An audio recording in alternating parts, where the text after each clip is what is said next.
racism or anything like that, or anything that's going to make you feel uncomfortable. You don't got to worry about somebody telling you like, oh, your hair is against our policies, and you have to either take that down, or you can't be here up until you actually have some manageable hair that we find suitable to work in to have our European standards. Like you don't have to worry about none of that.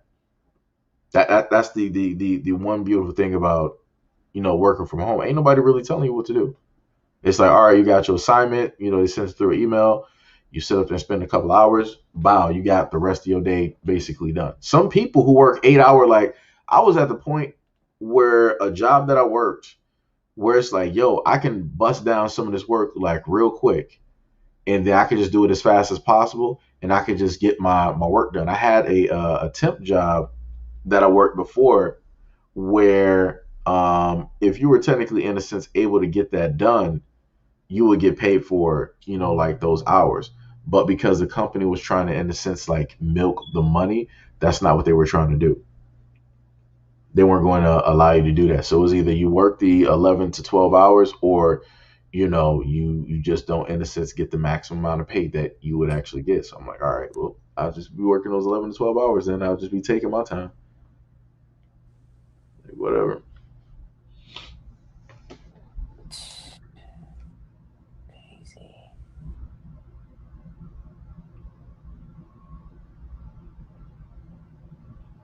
It is crazy. So that's why your phone was ringing in the background. You had some business calls. Yeah, I put you on mute. You didn't hear that, did you? No, I just heard the phone ring. It's like you can tell when it's like a normal phone and an office phone. That right there was an office phone if I ever heard one. I'm like, wait, is Yeah. she at work? I'm like, how are you doing this? And then you were like, Yeah, I sorry work for about that. I like, couldn't get to mute you quick enough. Sorry, but it's done. It's done.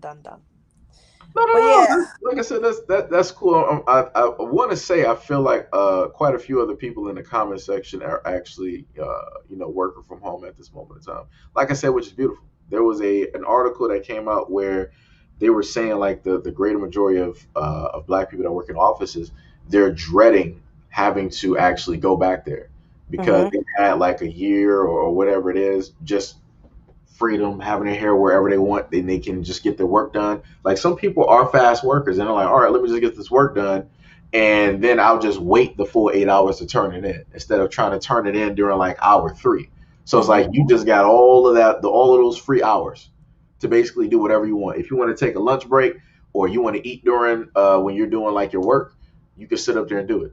Had a temp job where they were like, all right, you can't basically eat at your desk. You can't wear a coat at your desk. I'm like, all we're doing is collecting old, money on cable bills. So it's like if we're able to get that money and stuff, and it's cold in this office, which it was because you had to come in like a suit and tie and everything. But mind you, we're working over the phones, and we got to dress like we're actually about something. And I'm like, this don't even make sense. Like, make this make sense. None of the customers can see us. They don't know what it is. We can be in like boxers for all they exactly. care. But y'all like, no, y'all gotta come here in like, suit and tie, and then, if it's cold in here, then it is what it is. You can't wear a hoodie or anything like. I'm like, whatever, dog. Y'all trying to have a professional setting to collect debt. I'm like, that's the stupidest thing I ever. Whatever. I want to try As not to far like as rant. job's getting done, I mean, you can come in as far as you're not naked. You can come in Yeah. whatever you like. As far as the job's getting done, I could kill it. You just need to be decent. That's fine. You're not smelling. So I don't know about people who don't wash on a daily basis. As far as I can't smell you, you're not naked. Do what you need to do. Yeah. And to be honest, I feel like Corona's fast tracked us to the future because if you could do your job at home, then why are you coming in for? I think it's all good if you want to look at it that way because you can downsize in your work area, for example. Do you know a lot of Hmm. people who need to be at home for a different reason? Maybe they have kids and they have dependents, and if they're sick, that means they can't go into work, for example. And then sometimes you have people who are sick and maybe they have a headache, and because traveling to work is such an extra journey, they're gonna call in sick altogether. But you can actually bear to work from home if you have maybe a flu or something. Do you know what I mean? Yeah. So it just depends how you're looking at it. If you're like a glass half full person or a glass half empty. But to be honest, I don't see anyone returning to the office on a 5 day. What's the point? For what? if you can actually do the job, and if you, it has to be mandatory for you to go in there for. I mean, Like a mandatory meeting. it has to be. You need to see me face to face to do this now. All the interviews you could do that virtually now. Mm-hmm. Yep. And you know, so many people that have like anxiety with people that they work with because whatever the issues that you're saying about the incompetent managers, can you imagine if you can do that job at home or remotely? Then that issue is automatically solved, right? Oh Because yeah. you're not seeing that person that's kind of maybe perhaps traumatizing you or triggering you or whatever the case may be. And then you saving money on transportation because the only time you Exactly. go out is when you want to go out, and you don't got to worry about clocking in or when you showed up through the door and potentially getting not having a job. There It's you go. beautiful. Exactly. Exactly. It just depends how you want to look at it. For me, I don't, you know, it's not, it's just fast tracked a lot of people. A lot of businesses, they don't want to spend the money to get their IT up to date to carry Yeah. it because, of course, you need IT to kind of carry the weight for everybody to become remote. But then again, you're saving. Businesses are doing better, to be honest, if you want to look at it that way. Because if you're in the office, I'm not a tea drinker. I know a lot of people in another country, like Americans, for example. I just use because you're American. They think that British people just drink tea all day. I'm British. I don't drink tea. I think the last time I drank tea was about 4 years ago. But there are Tea people and that drink tea crumpets. every second. I get that. You know, we have stereotypes about people. You know, oh, you drink tea and they all have bad teeth. I don't have bad teeth. I don't drink tea. So, but there are people that fit that narrative and that stereotype. But long story short, if I'm working in the office, people are leaving their seats every 10 seconds because they have ants in their pants. That's what we call it. They can't Mm-hmm. sit still. They're going to the bathroom 20 million times. They're going to make tea for the 100th millionth time in a day. You're saving money on beverages. You're saving money on water consumptions. You're saving money on electric. You're saving money on printing stuff. I Yep. mean, it's, for me, it's all, I can't see, you know, apart from the human interaction, which is, of course, we need that because we're humans. We need to have some interactions, but you can get that other ways. Mm-hmm. But to me, I don't want to go to the office if I don't need to go. I haven't been in for like, I don't know. I think last time I went was about 4 months ago, and that was man. I said, "Is that mandatory?" Yes. Okay, fine. I'm coming. And as soon as I'm done, I'm out and go back. But I don't even want to go. Like you said, people have anxiety to go back. I don't want to go if it's not needed. It's not needed. Saving so much money. I'm doing my little power walk is increased. Before Corona, it was like an hour that I was doing. Now I'm doing like 4 hours power walking. So Awesome. it's great. It's either take it and be productive, or you take it and, I don't know, do whatever you want to do with it. Oh my God, man, that's crazy. I mean, Seiji.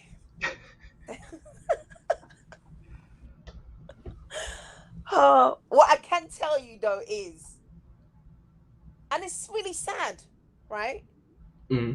What I can tell you, at least work-wise, every company I worked in, the people who's stabbed me in the back has been my own people. Not even gonna lie to you.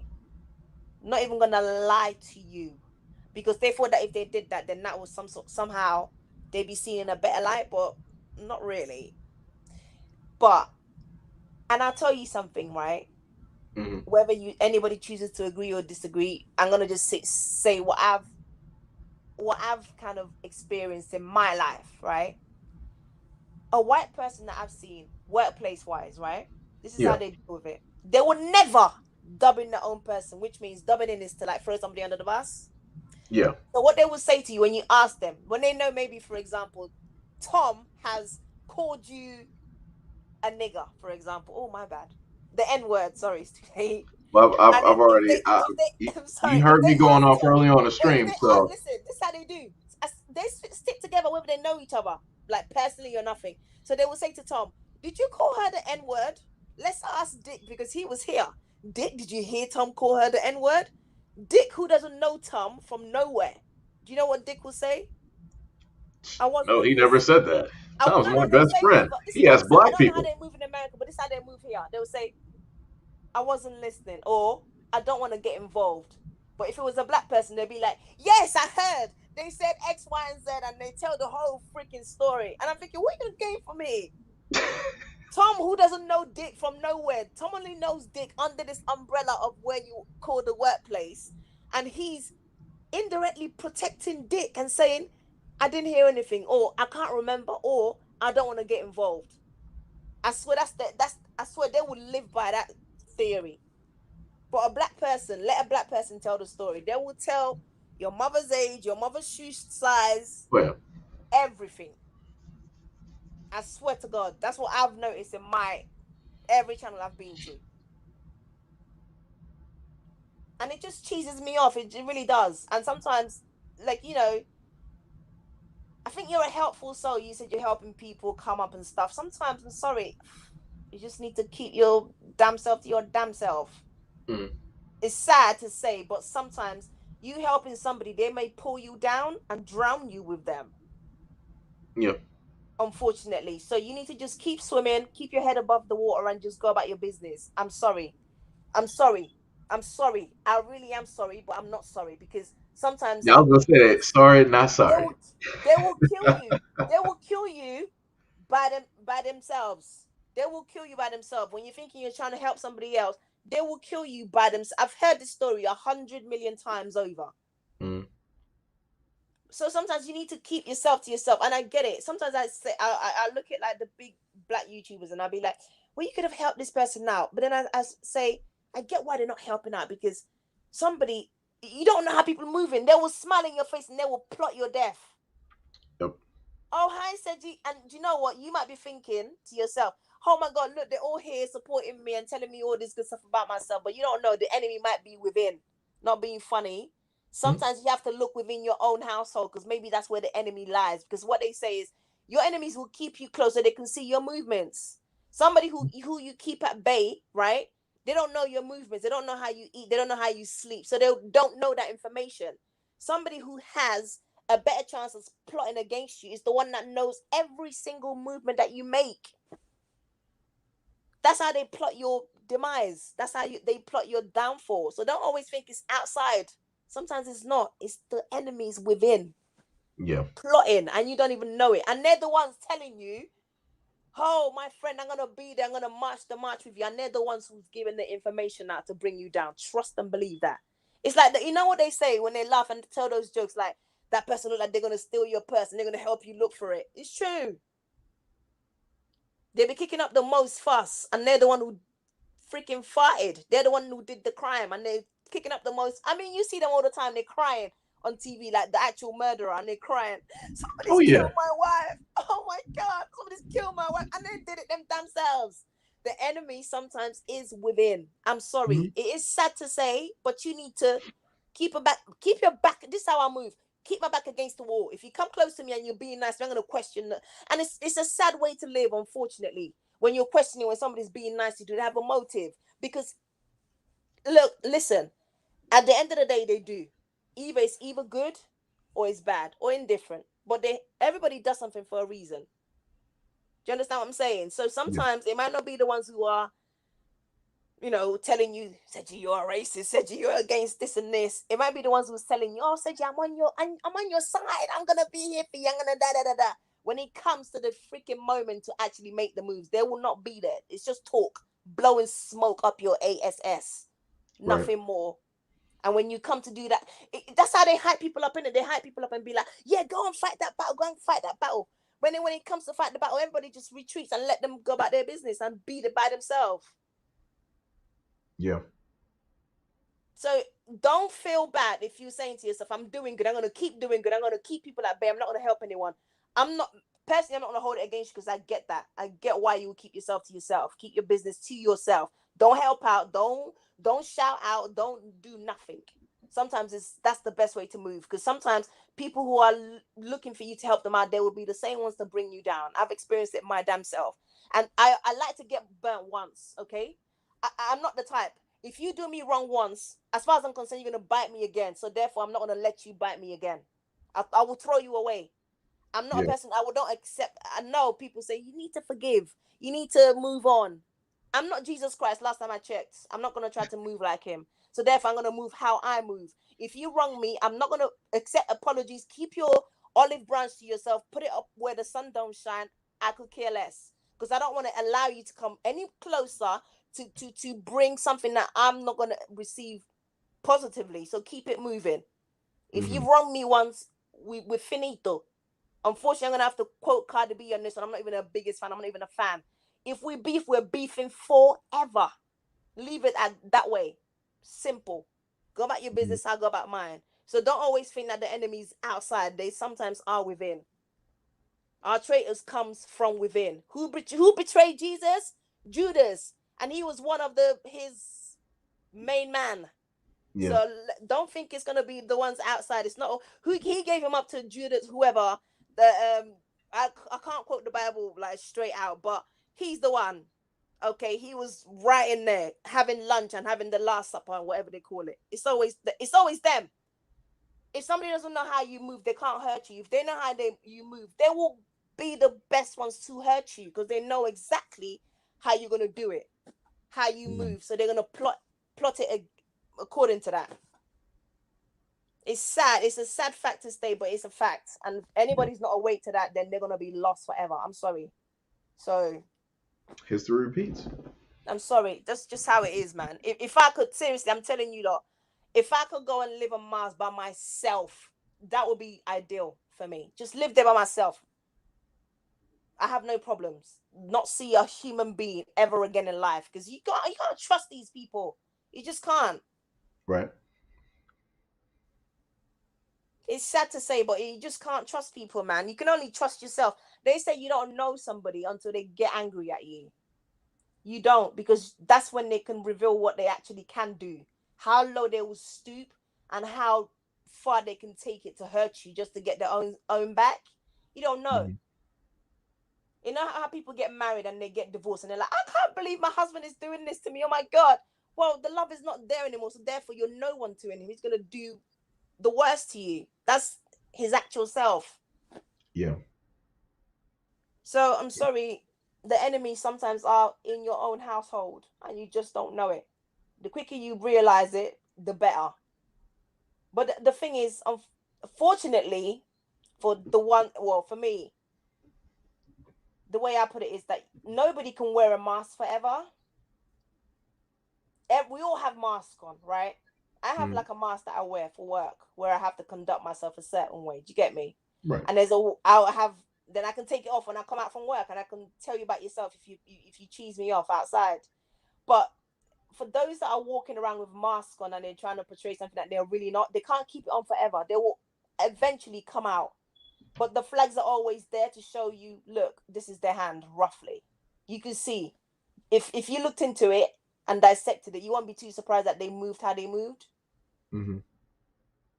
So, sorry to say, I'm sorry. I'm just not a sugarcoat person.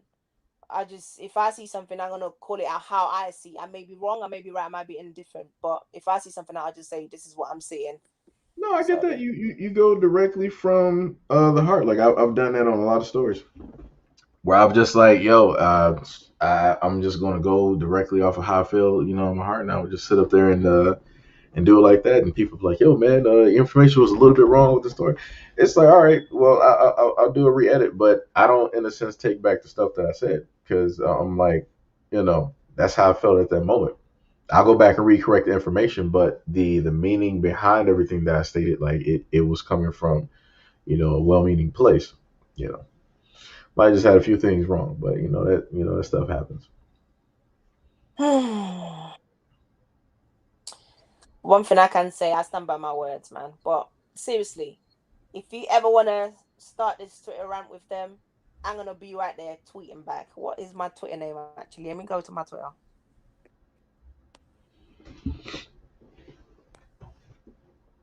Let's see something here. Can I should be able to do Twitter. No, it's the same one. Same thing. Am I actually on Twitter right now? I actually am. That's for the other story. What the hell is telling me to start a Twitter? No, I'm already on Twitter. I think I might have to go to my phone. But I believe it's the same thing. But yeah. I use Twitter for one thing. Venting. It works. It really works. It really, really works. No one wants to see their business being slated. It really works. Give it a try if you can. And then we could just come in there and retweet and repeat and repeat and repeat. They really communicate with people on there. They really do.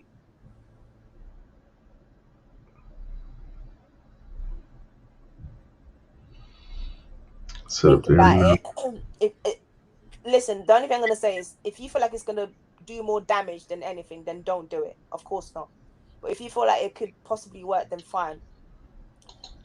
And yeah, seriously, because that's just dead wrong. But I've been watching a couple of black YouTubers, and they're all saying, "Oh, my channel's snatched. Oh, this video's snatched." Rah rah rah. The same songs that they're all singing. So something must be going on. Mm-hmm. Yeah.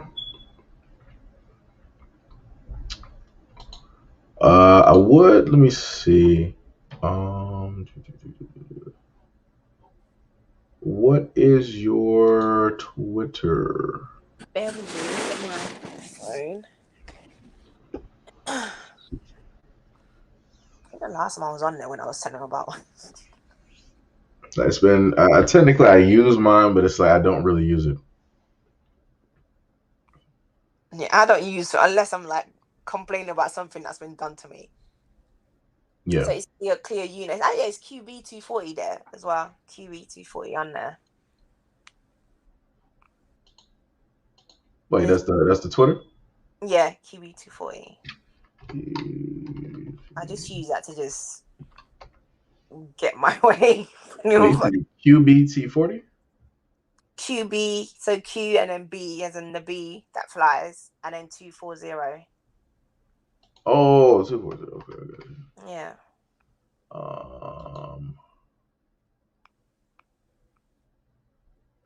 If you feel like do any damage, then I'd definitely do it. If it is, you feel like it's gonna do more good, well, more harm than good, then don't do it.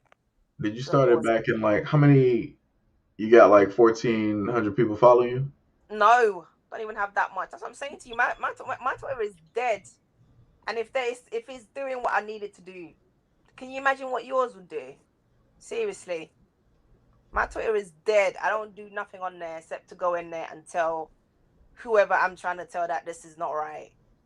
I don't really have nobody on my Twitter either. I got about like 247 following and I'm following 247. Then I got like 300 followers. So it's like exactly. ain't never really happening. Like 14 or 10 or something. And come on, seriously, it works. I've seen it work, and I'm not even gonna say, oh yeah, I've seen it work because it's worked for such and such. It's worked for me, and I don't have no type of smoke, just by myself. Can you imagine? Seriously. And if we come in and chime in, retweeting, repeating and stuff, if you think it's gonna do harm, don't do it. Definitely not, because I don't want you to be more of an issue than bringing it back to what it should be. Mm-hmm. If you really think that it's not gonna help out, it's gonna probably cause more harm than good, then don't do it at all. But I've seen it work. They're more interactive on there. They don't want people to see people saying, "Oh, you've taken my channel away because I did this," and people are reading it, and you can see people reading, and you can see people saying, "Oh my god, that."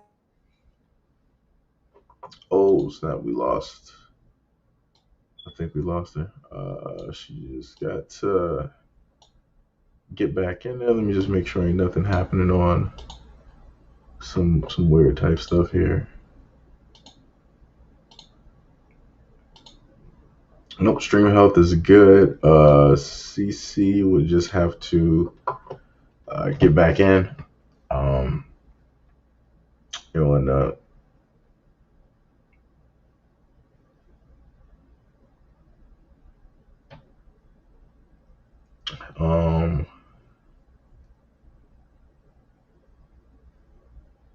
I mean, let me see. No, I get that, Qatar.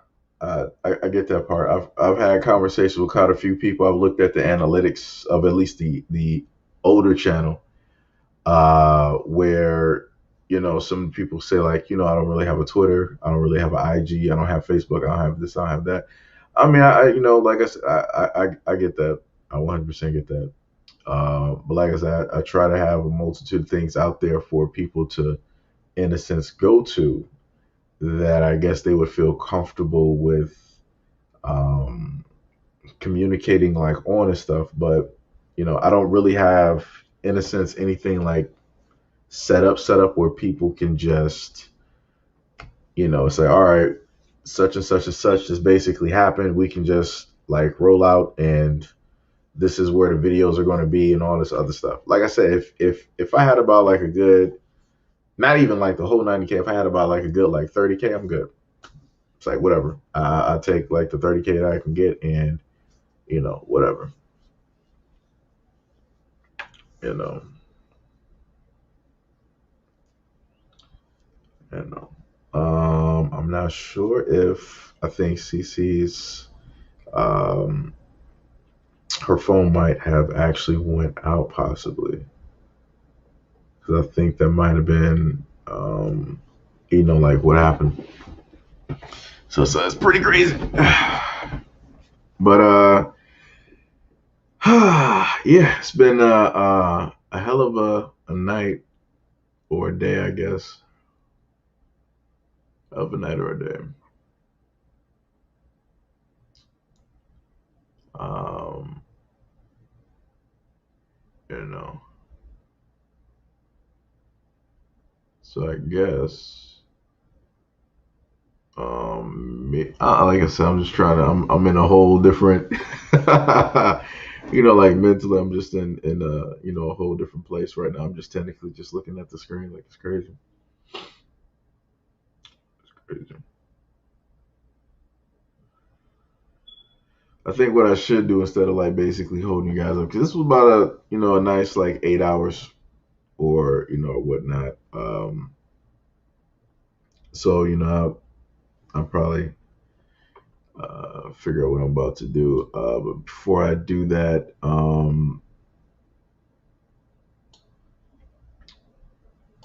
what am I going to go through here? The viewer activity. I can't even look at the top one of who that was. Um, so much love and appreciation to what is it? K Michelle, Officer Haku, Sunstar, Millennium, Alicia E, Brother Haku again, and Ryan. Thank you guys for the donations that you guys put out. I didn't know what happened to you. Sorry, my battery died on my iPad, so it's See, gonna probably die. yeah, I I didn't figured. realize to plug it in. Sorry, so I went back to the chat and I was chatting in the chat and running my gums as standard, as always. But yeah, I'm gonna go to the chat because I just plugged in my iPad. I think it's gonna die anyways. Like, it's coming up now. So if I log off, that's because my battery's dead on my iPad. I'll go back to my little QB mode on my chat and just chat there. But yeah, Seiji. Oh, I guess that's life, innit? That's Yeah, life, I guess you unfortunately. gotta sit up here and try to figure. Like I said, it's like the one main thing is that you gotta try to figure out how to, um, I guess like get everything, basically, like going to stuff. It's amazing how that's not actually showing. Maybe it takes a minute. Much love and appreciation, Daniel Jones for the super chat. So the other thing I do want to say is like I Thank started to told Dana. people, huh? I'm thanking Dana. You said her name's Dana? Daniel? Daniel, yeah, Daniel Jones. Daniel. Yeah, much love and appreciation. For the super chat sticker. I told you a while ago. I'm like, yo, I ain't gonna put this up here, but I'm like, you know what? I'm just like, whatever makes it basically easier to work. I'll just have like every option up here if I can, because it's like you know, it's in a sense like whatever it is at this moment or whatever. So, um, you know. Like, so I don't even know what I'm sitting up here even talking about right now. So, like I'm You must be. You contemplating need just. listen. You need some sleep. I don't know how long you sleep for. You need good sleep, and you need, I don't know, some type of food or fuel. I don't know, smoothie. I don't know what you're gonna eat, but yeah, and you'll be back. You'll be right as rain next day, and just I mean, what I try to do is like we'll have like a live stream. You know, technically this is tonight into the morning. Then I'll do the same thing like the next day. So it won't, in a sense, be two videos I put up. It's like the live stream is up there for people that want to watch it, which technically doesn't really move like that. I mean, we got the people that's been here watching it, and then you have the one of the other videos that I happen to put up or whatever it is. So I usually try to do it like that. But cool. We'll all be waiting here. Well, I will be waiting for your videos. So. much appreciated. Oh my God, seriously. It's mad. I'm trying to think people that I watch on YouTube. There's not a lot of people I watch on YouTube. Phil, yeah, and like I said, I like to see Phil myself. I want to see Phil when I'm watching Phil's channel. I get it. He's giving other people a shine, great. But Oh yeah, I heard y'all talking about that before. I think that was on like one of the previous live streams. yesterday, yeah. I mean, I do. I like some most of his content. I like, but yeah. On my news feed, I come to your channel. I watch your channel, and if I don't get the notification, I'll go and click on your channel physically. I have to do that a lot, especially this one. I don't have nothing on this one. I have to come in here physically to go and check for stuff. And he's on. There's a video up. I didn't get no notification for that, but that's fine. I'm still gonna come look for it. But that's the thing, they can't keep away the ones that will come and look for it. That's a difference. So And, whether they send it out or not, we will come and look for. I will come. I can't say we because I can't talk for everybody. Because if you're talking for everybody, then you will be wrong, and you make an ass out of yourself because people will say one thing and they move a different way. yeah. So I would physically come to your channel and look for stuff and be like, oh, this is up. Oh, he's live. Because if you saw my comment when I came on, I said I just came back from my power walk, and then you're lying. Oh No, yeah, this yeah. guy was You was live. like, yeah, I just you were making examples like, yeah, I came from a power walk, took a shower, and I'm naked. But Yeah, and it's then like I went into it's my shower and I was started showering, and then I called in because it was going crazy. I was like, I have to speak on this. So I didn't even know. And then somebody else said, I think it was Dark Skin Brother said, yeah, I didn't know he was live either. I didn't get no notification. So no one's getting notification. Well, I'm not. He said he's not. Other people say they're not. So Mhm. everybody can't be telling lies. I've clicked off the bell. I've clicked it on, clicked it off. My finger got sore from clicking and clicking off. So I just come in and just check directly for myself. Mhm. But we know this is the games that's being played. I doubt it's going to change anytime soon. Comments are being deleted. Comments are being held for hostage. So some words. That's why you see when I type my comments. I can write my own dictionary, to be honest, because I don't spell stuff as they should do. If you see how I spell black, that's not the way black should be spelled. I spell things differently, and it's going to be deleted. Wait a minute, you got two different profiles? No, I have one profile.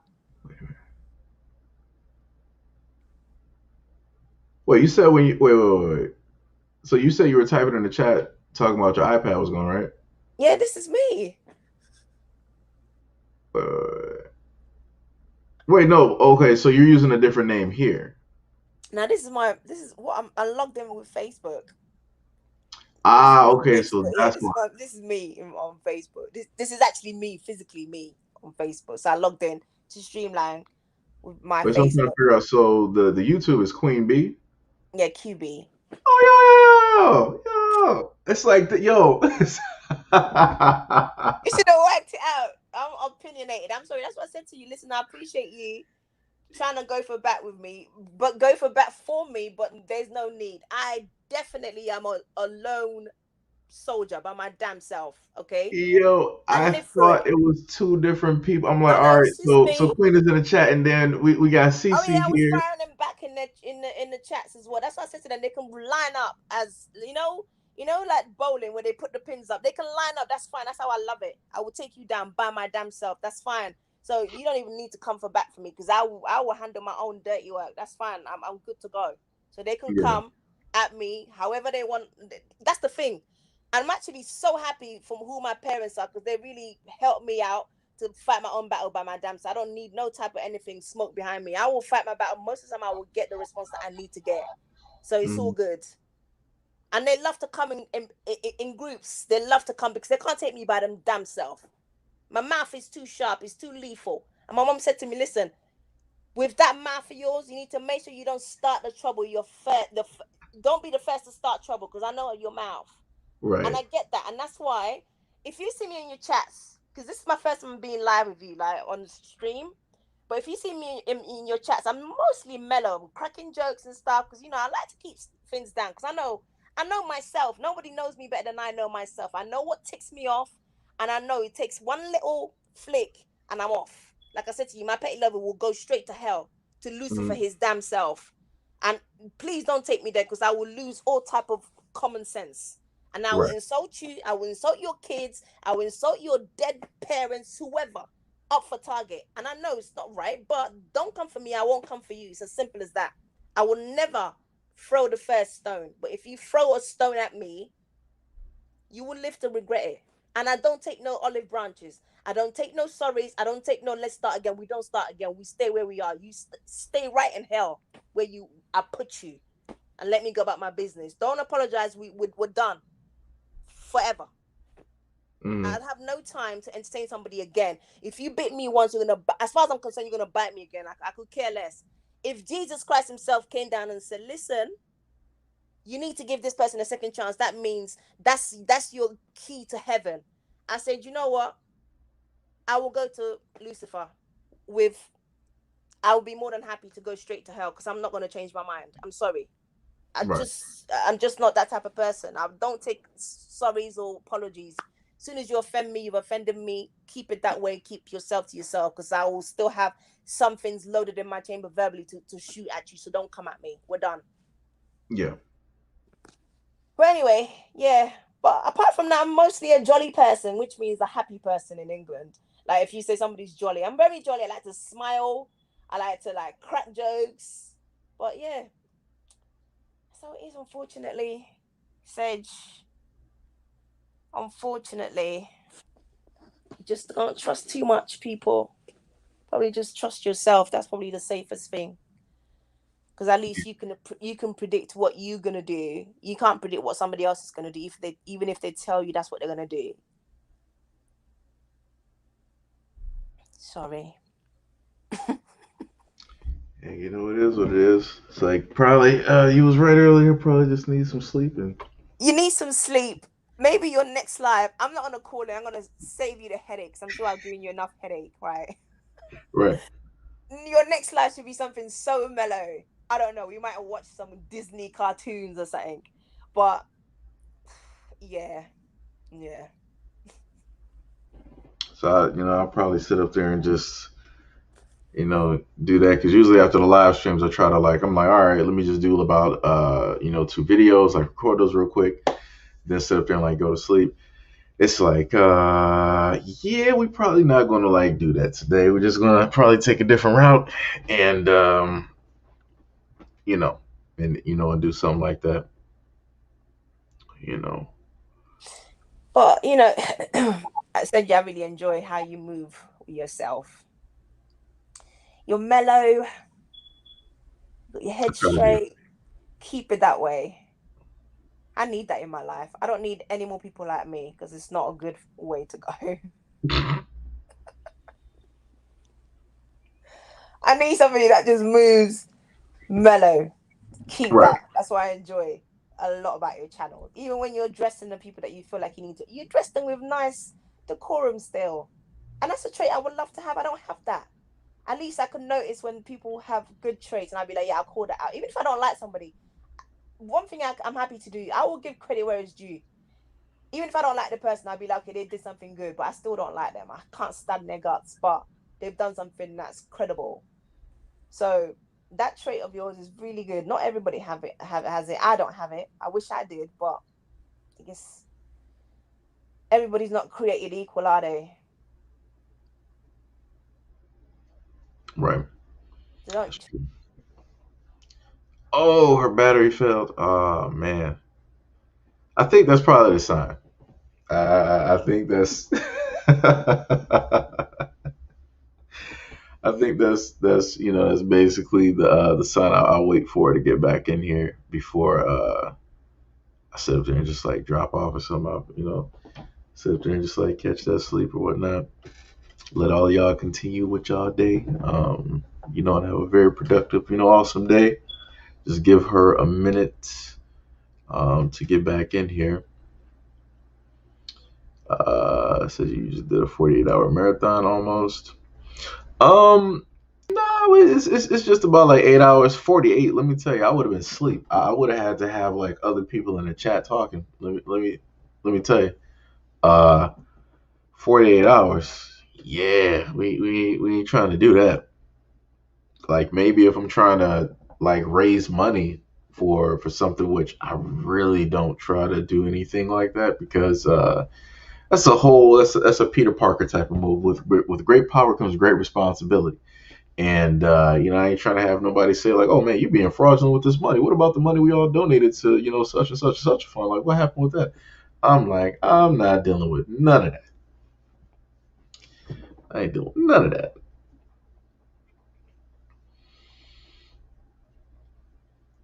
You see, you able to get back in, or? 'Cause I was trying to let you get a few more words in, just in case if you wanted to like say something before I just like roll out and whatnot.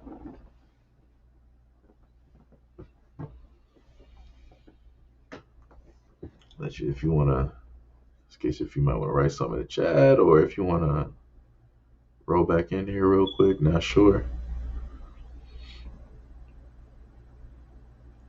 Yeah, Peter Parker movie. I don't got time for those. I can't be doing that.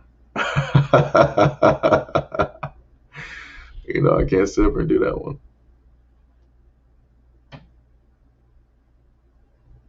We can't wear anything with African or black apparel on it, or we'll be disqualified.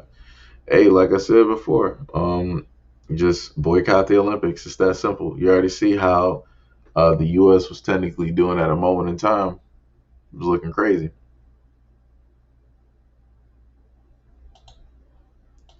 Let me see.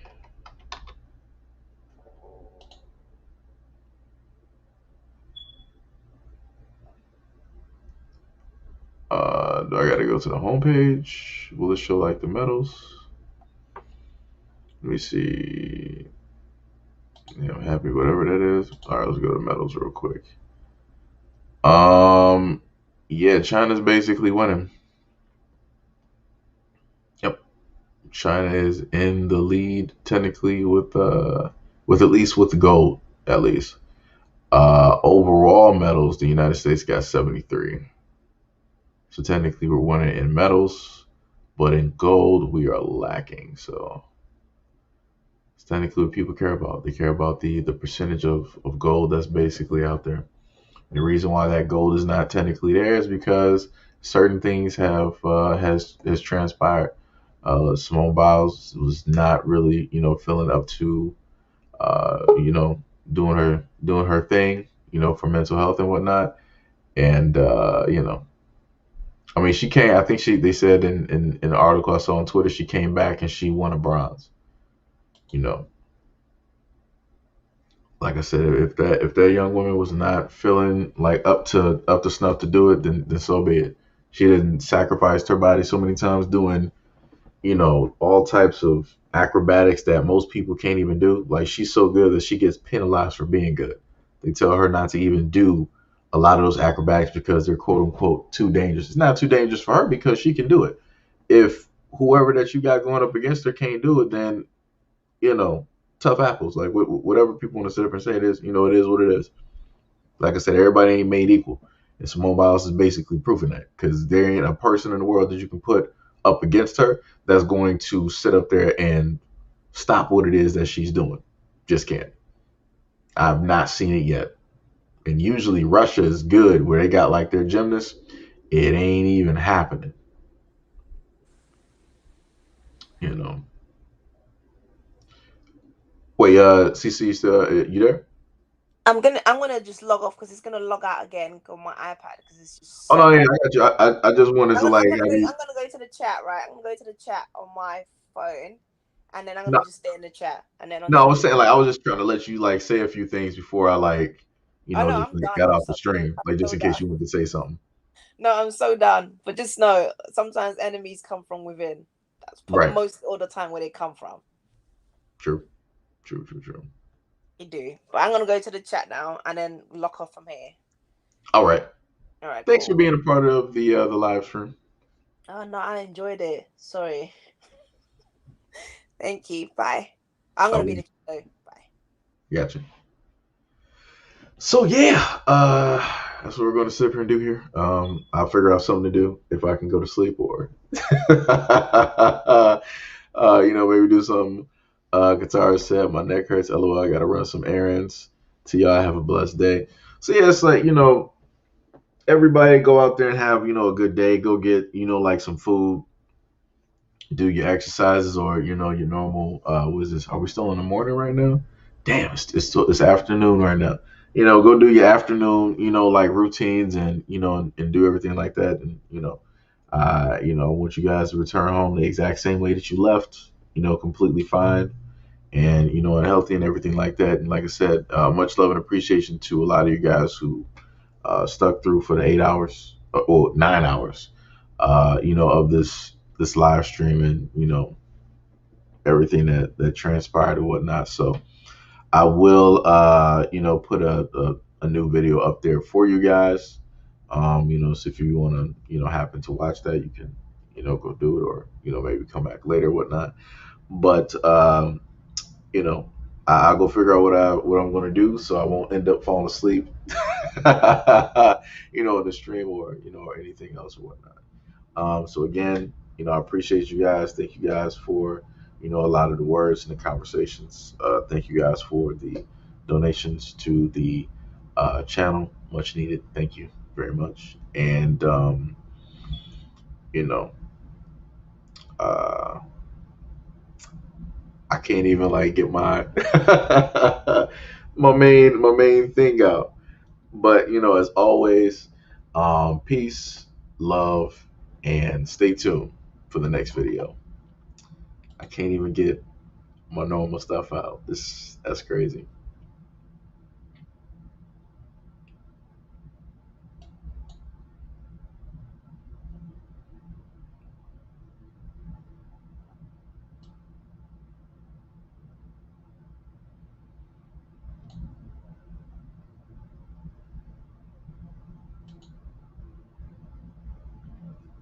Let's see.